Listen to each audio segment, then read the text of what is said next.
આજની ધર્મકથા. પ્રણામ. શૈણિક મહારાજાના વંશ અને શૈણિક મહારાજાની રાજ્યગાદી, એના પર આરૂઢ થયેલા રાજવીઓનું ચરિત્ર, જે છેક આગળ વધતા સમ્રાટ અશોક અને સમ્રાટ સંપ્રતિ તરફ આવવાનું.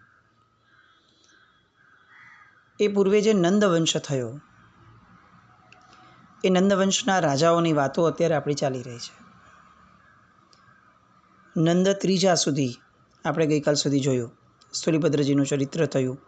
સંભૂતિ વિજયજી મહારાજ, એમનો સમય જૈન ધર્મના પ્રચારનો એ સુંદર રીતે ચાલી રહ્યો હતો. આ ત્રીજા નંદના મૃત્યુ પછીથી નંદ ચોથો મહારાજા સુમાલી એ નામે રાજગાદી પર આવ્યા. ત્રીજા નંદ મહારાજા મહાનંદનો પુત્ર સુમાલી.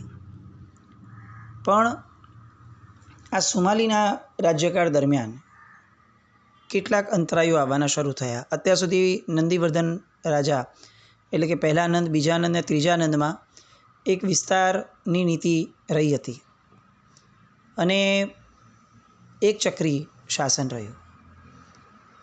આ ચોથા નંદના ભાગ્યની અંદરમાં કદાચ કેટલાક વિરોધો હશે. એટલે જેવા એમના રાજ્યનો આરૂઢ થવાનો સમય આવ્યો, એ આરૂઢ થયા. કેટલીક અંદર અસમંજસ ઊભી થઈ રાજપુત્રોની અંદરમાં, અને નંદના જે અન્ય પુત્રો હતા એમણે રાજગાદી ઉપર અમારો હક છે એવું જરતાવવાનો પ્રયત્ન કર્યો. અનેક બંડ ઊભા કર્યા રાજ્યની અંદરમાં, બળવા વગેરે બખેડા ઉત્પન્ન કર્યા. અને પછી બીજા બધા પુત્રોનું કંઈ ન ચાલતા છેવટે બધાએ રાજપુત્રોએ મગધનો ત્યાગ કર્યો. હવે એમાંથી જે બે પુત્રો હતા બીજા,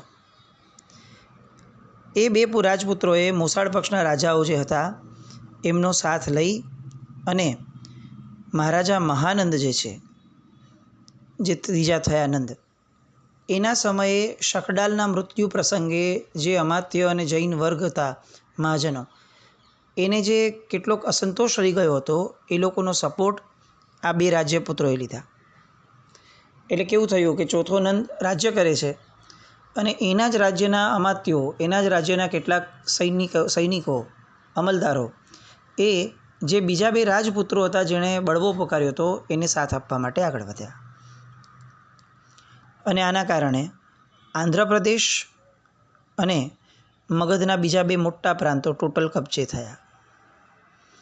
એટલે હવે મગધ જે બહુ જ મોટું સામ્રાજ્ય ગણાતું હતું નંદવંશની અંદરમાં, એમાંથી મધ્ય પ્રાંત અને આંધ્ર પ્રાંત આ બંને છૂટા પડ્યા. અનેક રાજપુત્રો અલગ થયા હતા. એમાંથી બીજા કોઈ રાજપુત્રોએ મગધને નુકસાન પહોંચાડ્યું હોય કે બહુ મોટું સાહસ કર્યું હોય એવો કોઈ ઉલ્લેખ આવતો નથી. પણ બે રાજપુત્રોએ આંધ્ર અને મધ્ય પ્રાંત આ બેઉને મગધ રાજ્ય સાથે લડી અને છૂટા કર્યા. લગભગ 7 વર્ષનો આ ગાળો હતો. વીર નિર્વાણથી 147થી 154 વર્ષ સુધીનો આ 7 જ વર્ષનો ગાળો જે મહારાજા સુમાલીએ ભોગવ્યો. આ 7 જ વર્ષના ગાળાની અંદરમાં મગધે બે મોટા સામ્રાજ્ય ગુમાવ્યા. એ પછીથી નંદ પાંચમાં આવ્યા, જેમનું નામ હતું નંદ બૃહસ્પતિ મિત્ર. આ સમયગાળો એ હતો કે જ્યારે હવે સંભૂતિ વિજયજી મહારાજ સાહેબ જે છે, સંભૂતિ મુનિ, એમનો સ્વર્ગવાસ થયો, કાળધર્મ થયા. એટલે હવે સ્થૂલીભદ્રજી જે છે એ હવે શુત કેવલી ભદ્રબાહુ સ્વામીની પેરેલલમાં સંભૂતિ વિજયજી મહારાજ સાહેબની પાઠ પર એ આવ્યા. 10 પૂર્વનો અભ્યાસ ભદ્રબાહુ સ્વામીજીએ કર્યો હતો અને 4 પૂર્વની વાચના અર્થથી એમણે મેળવી હતી. યુગ પ્રધાન પદ એમને પ્રાપ્ત થયું હતું. આ અરસાની અંદરમાં થયા મહારાજા બૃહસ્પતિ મિત્ર, કે જેમને બચપણથી જ જૈન ધર્મ પ્રત્યે બહુ જ લગાવ હતો. અનેક એમના જીવનના પ્રસંગો આવે છે કે જે પ્રસંગો પરથી એવું કહી શકાય કે આ બૃહસ્પતિ મિત્રને પરમાત્માના શાસન પ્રત્યેનો રાગ એ બીજા જે આગળ નંદ થયા બધા, એ નંદ કરતાં ઘણો અધિક હતો.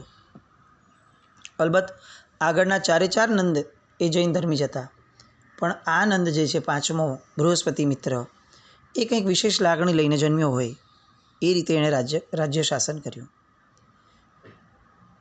સુમાલીના સમયની અંદરમાં 2 રાજ્યો છૂટા થયા, તો હવે આ પાંચમા નંદને એવું થયું કે હું રાજ્યના સીમાડાઓને વિસ્તારમાં ફરીથી જે મારા પૂર્વજોએ કર્યું તે રીતનું પરાક્રમ કરું.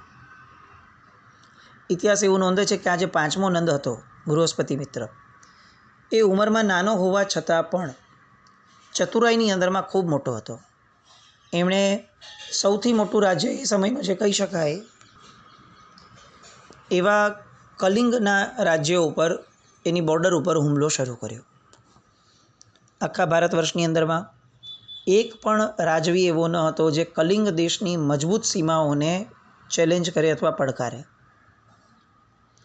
પણ આ બૃહસ્પતિ મિત્રએ પોતાની રાજ્ય કુશળતા, પોતાની ચતુરાઈ, સામ દામ દંડ ભેદ, આ બધી નીતિઓમાં પોતે જે રીતે પાવરધો હતો, આ બધાના કારણે કલિંગ દેશને ઘણી બધી વાર પડકાર્યો. શરૂઆતના સમયની અંદરમાં પીછેહટ પણ કરવી પડી, કારણ કે ગમે તેવી વ્યૂહરચના ગોઠવે, કલિંગની જે વ્યૂહરચનાઓ હતી એ અપ્રતિમ ગણાતી. એટલે એ સમયના કલિંગપતિ ક્ષેમરાજ, રાજા ક્ષેમરાજ, એમણે જે રીતે વ્યૂહરચનાઓ કરી હતી એના કારણે શરૂઆતના વર્ષોમાં આ બૃહસ્પતિ મિત્રએ પીછેહટ ઘણીવાર કરવી પડી. કલિંગ ખૂબ મોટું હતું. આ કલિંગ એટલે અત્યારે આપણે જે આસામ વગેરે રાજ્યો જોઈએ છે આ બાજુના, એ બધા રાજ્યો ગણી શકાય, બિહારથી લઈને આગળના. એટલે હવે ક્ષેમરાજની સાથે શતરંજની રમત જેવું કામ આ બૃહસ્પતિ મિત્રએ કર્યું, અને એમ કરવાને કારણે અનેક યુક્તિ પ્રયુક્તિથી કેટલાક પ્રદેશો ઉપર જીત મેળવવાની શરૂઆત કરી એણે કલિંગના. એમાંથી કલિંગની રાજધાની જે છે એમાં એણે વિજય મેળવ્યો. એ વિજય દરમિયાનમાં પોતે વિજયી થયા છે એવું લોકોને જતાવવા માટે કલિંગના મધ્યમાં એક જિનાલય હતું વર્ધમાન સ્વામી ભગવાનનું. એ વર્ધમાન સ્વામી ભગવાનના જિનાલયના મૂળ નાયક ભગવાનને આ બૃહસ્પતિ મિત્ર મગધમાં લઈને આવ્યો. આ કેવી જબરદસ્ત વાત ગણી શકાય. હું કોઈના પર વિજયી થયો છું એની સાબિતી રૂપે એ કેટલું બધું કરી શક્યા હોત. પોતાની વિજય પતાકા લહેરાવી શક્યા હોત, પોતે કંઈ ને કંઈ કરી શક્યા હોત, રાજા છે. પણ તેમ છતાં સામાન્ય પ્રજાને કોઈ જ જાતની તકલીફ આપ્યા વગર ઇતિહાસ નોંધી શકે એ રીતે કલિંગની રાજધાનીના મૂળ નાયક ભગવાનને એ મગધમાં લઈ આવ્યા, અને મગધની અંદરમાં સુંદર મજાનું જિનાલય બનાવ્યું પાટલીપુત્રમાં, અને પાટલીપુત્ર નગરની અંદરમાં પોતે જીવ્યા ત્યાં સુધી એ ભગવાનને એમણે સરસ મજાના પૂજ્યા. હવે બૃહસ્પતિ મિત્રને અંદરથી ઈચ્છા વધી, મહત્વાકાંક્ષા. એને એમ થયું કે હવે આખું કલિંગ આપણે જીતી લઈએ. એટલે એણે ફરીથી આગેકૂચ કરી.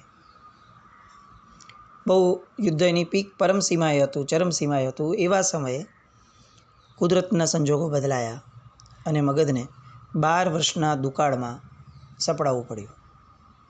પ્રજાના રક્ષણ માટે અને મગધની સરહદના કિલ્લાબંધી માટે બૃહસ્પતિએ પાટલીપુત્ર પાછા ફરવું પડ્યું, અને પછીનું જે યુદ્ધ હતું કલિંગ જીતવાનું, એ યુદ્ધ એ સમય પૂરતું તાત્કાલિક એ સ્થગિત થઈ ગયું. આ સમયગાળામાં જે 12 વર્ષનો સમયગાળો ગણી શકાય ભયંકર દુષ્કાળનો, એમાં એમણે ઘણા બધા એવા કામો કર્યા કે જે કામોની અંદરમાં આપણે અત્યારે સાંભળીએ તો આપણને આશ્ચર્ય થાય, અને એવું આશ્ચર્ય થાય કે આપણે સમજી ના શકીએ. 12 વર્ષનો દુકાળ એ કેવો રહેશે એવું સમજવા માટે એ ભદ્રબાહુ સ્વામી મહારાજ સાહેબ પાસે ગયા. ભદ્રબાહુ સ્વામી મહારાજ સાહેબ દ્વારા જ એમને ખ્યાલ આવ્યો કે આ દુકાળ 12 વર્ષ ચાલવાનો છે, અને પ્રજા અતિશય દુઃખમાં આવવાની છે. અન્નનો ભયંકર પુરવઠો એ ક્ષતિ પામવાનો છે. આ બધું સાંભળ્યું, અને એટલે તરત જ એણે ગંગા નદીની એક નહેર મગધ તરફ વાળવાનું કાર્ય હાથમાં ધર્યું. આજે આ કેટલા વર્ષો પહેલાંની વાત. આપણે આજે નર્મદા ગુજરાત તરફ આવી તો ચારે બાજુ લોકોને એવું લાગવા લાગ્યું કે આટલું જબરદસ્ત કામ થયું છે કે જેના કારણે એક ઇતિહાસ રચાયો. આટલી બધી ટેકનોલોજીની ભરમાર હોવાથી આપણે આ કાર્યને સરસ રીતે જોઈ શક્યા અને આપણે એવો મદ સેવવા લાગ્યા કે આ ટેકનોલોજી હતી તો આજે આપણે કેટલું કરી શક્યા. અત્યારે જે આપણે સમયની વાત કરીએ છીએ ને બૃહસ્પતિ મિત્રની, એ છે ઈસવીસન પૂર્વે 370 વર્ષ પહેલાંની વાત. એટલે આ 2023 ચાલે છે તો લગભગ 2400 વર્ષ પહેલાં મહારાજા બૃહસ્પતિ મિત્ર થયા હતા. એમણે ગંગા નદીમાંથી આખી નહેર કાઢીને છેક મગધ સુધી લાવી હતી. આખા પાટલીપુત્રને મગધ રાજ્ય તરફ એમણે એ નહેરને વાળી અને ખેડૂતોને દુકાળની અંદરમાં બહુ મોટી રાહત આપી. કઈ મશીનરી હશે એ સમયે, કયા જેપીજી હશે, શું હશે? એટલે કંઈ સમજાય નહીં કે મશીનરીની સહાય વિના આ લોકોએ આટલું કુશળતાપૂર્વકનું ભગીરથ કાર્ય કર્યું. અને તેમ છતાં આજે આપણા હૃદયની અંદરમાં, આપણી બુદ્ધિની અંદરમાં આપણા પૂર્વજોની છાપ કેવી? આજના ઇતિહાસે, આજના બુદ્ધિજીવી વર્ગે આપણા પૂર્વજોને આ ભારત વર્ષમાં જેમણે રાજ્ય કર્યું છે એવા રાજાઓને આપણા મગજમાં કેવા ચિતરી દીધા. કોઈ કે એક શાહજહાંએ સો કોલ્ડ તાજમહેલ બનાવ્યો, એને બનાવ્યો કે નહીં એ પણ પ્રશ્ન ઊભો છે. પણ તેમ છતાં શાહજહાંને આ ટેક્સ્ટબુકવાળાઓએ કેટલો મોટો કરી દીધો. ક્યાંક ને ક્યાંક આ ઇતિહાસકારોની જે સનાતન ધર્મ, હિન્દુ ધર્મને નીચો દેખાડી અને મુગલોને મોટા બતાવવાની જે ખેવના હતી, આક્રાંતાઓને મોટા બતાવવાની જે એક લાલસા હતી, એ આજે ટેક્સ્ટબુકની અંદરમાં છલકાઈને આપણે સમજી શકીએ છીએ. અહીંયા બૃહસ્પતિ મિત્ર એણે કરેલું કાર્ય છેક સિંધુ નદીના કિનારાવાળા પ્રદેશો સુધી આ રાજાએ ગંગા નદીની નહેરને વાળી અને એના કારણે પૂર્વથી માંડીને ઉત્તર હિંદ સુધીની પ્રજાનું ઘણું મોટું કલ્યાણ થયું. દુષ્કાળના સમયે જ્યારે સંકટ બહુ મોટા આવતા એ સમયે કિંમતી પશુધનનું જે રક્ષણ થયું એની અંદરમાં આ એક કાર્ય બહુ જ ઉપયોગી સાબિત થયું. આ ઉપરાંત એમણે મગધમાં સડકોના પાકા બાંધકામ પણ કરાવડાવ્યા અને આજુબાજુએ છાયા પ્રાપ્ત થાય વટે માર્ગોને, એટલા માટે આખા રસ્તાની આજુબાજુ એને આમ્ર વૃક્ષ રોપાવ્યા. અલગ અલગ ક્ષેત્રોની અંદરમાં, રાજ્યોની અંદરમાં અન્ન ક્ષેત્રો પોતાના તરફથી, ભોજનાલયો પોતાના તરફથી એમણે ખોલાવ્યા. ગામો ગામ આ પરોપકારનું કાર્ય કર્યું. રાજવી કેવા હોય એનું એક ઉત્તમ ઉદાહરણ પૂરું પાડ્યું.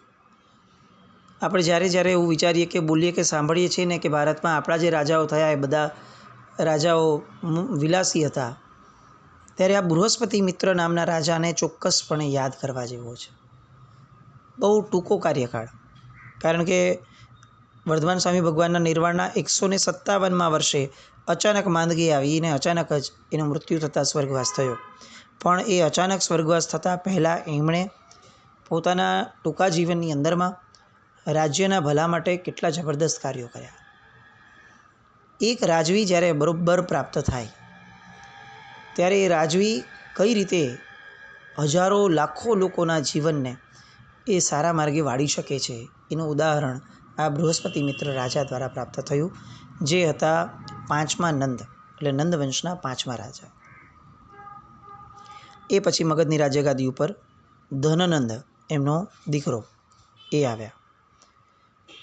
પણ બૃહસ્પતિ જે મિત્ર જેવા ચુસ્ત જૈન ધર્મી અને દયાળુ હતા, એવી સ્વભાવની ઉદારતા આ ધનનંદના જીવનની અંદરમાં ન વર્તાય. પણ એ જે કાળ હતો બૃહસ્પતિ મિત્રનો, એ કાળ દરમિયાન જેમ રાજ્યોની અંદરમાં આ રીતની ઘટનાઓ બની, એમ જૈન ધર્મની અંદરમાં પણ એક વિશેષ ઘટના બની. એ જમાનો હતો કે જ્યારે અત્યાર સુધીમાં કોઈ પણ સૂત્ર આચાર્ય ભગવાન તો બોલી જતા તો શિષ્યોને યાદ રહી જતા. ઘણા વખત પછી પણ શિષ્યોને પૂછવામાં આવે તો એ કડકડાટ એ શિષ્યો આ બધી વસ્તુઓને, બધા સૂત્રોને બોલી જતા હતા. પણ ધીરે ધીરે કાળબળનો પ્રભાવ ગણીએ કે પરિસ્થિતિમાં ફરક પડવા લાગ્યો. પછી એવું થયું કે વારંવાર ગુરુ એ સૂત્રની વાંચના આપે ને તેમ છતાં શિષ્યો વારંવાર ભૂલી જતા. અને એના કારણે એ ભૂલી જતા એ એટલું મહત્ત્વનું ન થયું. મહત્ત્વનું એ હતું કે જે જ્ઞાન છે, જે પરાપૂર્વથી મળતું આવેલું હતું, એ જ્ઞાનમાં ન્યૂનતા આવવા લાગી. એટલે હવે શ્રમણ સંઘને આ જ્ઞાનને ટકાવી રાખવાની એક તાતી જરૂરિયાત વર્તાય. પાટલીપુત્રનો એ સમયનો જૈન સંઘ એ બહુ માતબર સંઘ ગણાતો. ભારત વર્ષની અંદરમાં શ્રેષ્ઠતમ સંઘો કે જે ખૂબ ઉદારતાપૂર્વક કેટલાક કાર્યોમાં સક્રિય થઈ અને સરસ મજાની જૈન શાસનની જાહો જલાલીને વધારવાના કાર્યમાં આગળ પડતા હતા, એમાંથી પાટલીપુત્રનો સંઘ એ અગ્રેસર ગણાતો. પરિશિષ્ટિ પર્વ, તિથ્થોગાલી પૈનય, આવશ્યક ચોરણી, આ બધા ગ્રંથોની અંદરમાં આ પાટલીપુત્રની અંદરમાં જે ઘટનાક્રમ થયો અને પાટલીપુત્ર નગરનો સંઘ એ જે રીતે સક્રિય થઈ અને આ કાર્યને પૂર્ણ કરવા માટે, પાર પાડવા માટે આગળ વધ્યો, એની વિશેષપણે નોંધ લેવાય છે. વર્તમાન સ્વામી ભગવાનના 7મા પટ્ટધર શ્રી ભદ્રબાહુ સ્વામી થયા. એટલે એમણે આ ભદ્રબાહુ સ્વામીએ જ્યારે અહીંયા મગધમાં દુકાળ પડ્યો ત્યારે અનેક મહાપુરુષો, અનેક મહાત્માઓ આ મગધથી વિદાય પામ્યા. કેટલાક લોકો વૈતાઢ્ય પર્વતની ગુફાઓમાં ગયા, કેટલાક કોઈ નદીના તટે રહેવા લાગ્યા, કેટલાક સમુદ્ર તટે જઈને પોતાનું જીવન પસાર કરવા લાગ્યા, અને કેટલાક સાધુ ભગવંતો એવા હતા કે જે લોકોએ અન્ન જળનો ત્યાગ કરીને મગધમાં જ અણસણ સ્વીકારી લીધું કે ભાઈ અમારે વિરાધના કરીને બહાર જવું નથી. હવે એમાં જે મગધમાં સ્થિરતા કરી હતી એ સાધુ ભગવંતોની અંદરમાં સ્થૂલભદ્રજી એ પણ એક હતા. સ્થૂલભદ્રજીએ અહીંયા રોકાવવું હતું એવું નહીં, પણ પાટલીપુત્રના સંઘે આગ્રહપૂર્વક આ સ્થૂલભદ્રજીને અહીંયા રાખ્યા મગધની અંદરમાં 500 સાધુ ભગવંતો સાથે. પોતે સમર્થ હતા, વિદ્વાન હતા અને કંઠસ્થ શ્રુતજ્ઞાની પણ હતા. એટલે એમણે આ શ્રુતજ્ઞાનને સૂત્રારૂઢ કરવાની ભાવના જે પાટલીપુત્ર નગરના સંઘની હતી એને હવે ગ્રંથારૂઢ કરવાનું એમણે યથાર્થ કરવાનું શરૂ કર્યું. 2-3 વર્ષ થયા, સૂત્રારૂઢ કરવાનું કાર્ય ચાલુ થઈ ગયું હતું, પણ પછી 5 વર્ષ પછી 11 અંગોની રચના થઈ. એમાં 12મું દ્રષ્ટિવાદ નામનું જે અંગ હતું એ ફક્ત ભદ્રબાહુ સ્વામી જાણતા હતા. એટલે હવે આ ભદ્રબાહુ સ્વામી પાસેથી આ અંગની પ્રાપ્તિ કરાવવી બહુ આવશ્યક બની. એટલે સૂત્રની વાંચનાઓ વગેરે લેવા માટે ભદ્રબાહુ સ્વામીએ પાટલીપુત્ર આવવું પડે. તપાસ કરાવડાવી તો ખબર પડી કે ભદ્રબાહુ સ્વામીજી એ તો નેપાળ દેશની અંદરમાં 12 વર્ષની ઉગ્ર તપશ્ચર્યા કરી રહ્યા હતા. આવી તપશ્ચર્યા કરવાનું કારણ શું? તો કે 12 વર્ષનો જે દુકાળ પડવાનો હતો, જેની એમણે આગાહી કરી હતી, એ દુકાળની અંદરમાં પ્રજા એ બહુ યોગક્ષેમપૂર્વક જીવી શકે એની માટે સૂક્ષ્મનું બળ ઊભું કરવા માટે એમણે આ મહાપ્રાણની સાધના ત્યાં શરૂ કરી હતી. કેટલાક સાધુ ભગવંતોને 2 સાધુ ભગવંતોને મોકલ્યા પાટલીપુત્રના સંઘે. તેમણે ત્યાં જઈ અંજલિ જોડી વિધિપૂર્વક વંદન કરીને કહ્યું કે હે ભગવંત, પાટલીપુત્ર પધારવા માટે શ્રી સંઘ આપને આદેશ કરે છે, કારણ કે કાળના પ્રભાવે લય થતાં શ્રુતજ્ઞાનને ગ્રંથારૂઢ કરવાનું કાર્ય એ સ્થૂલભદ્રજીના પ્રમુખપણા નીચે પાટલીપુત્ર સંઘ દ્વારા શરૂ થયું છે, જેમાં આપની પાસે રહેલું બાકીનું જ્ઞાન એને ગ્રંથારૂઢ કરવામાં આવશ્યક હોવાથી સંઘે આપને ત્યાં પધારવા વિનંતી કરી છે. ભદ્રબાહુ સ્વામીએ સાહજિક રીતે જણાવ્યું કે જો અમે હમણાં મહાપ્રાણ ધ્યાન આરંભ્યું છે, 12 વર્ષે પૂરું થશે ત્યાં સુધી તો હું ત્યાં આવી શકીશ નહીં. જ્યારે મહાપ્રાણ ધ્યાનની સિદ્ધિ થશે એ પછીથી આ એવું ધ્યાન છે કે જેના કારણે સર્વ પૂર્વોની સૂત્રને અર્થથી જે ગણના છે, સ્વાધ્યાય છે, એ એક જ મુહૂર્તની અંદરમાં પૂરું થઈ શકશે. આ મહાપ્રાણ ધ્યાન એટલે શું એ પણ સમજવા જેવું છે.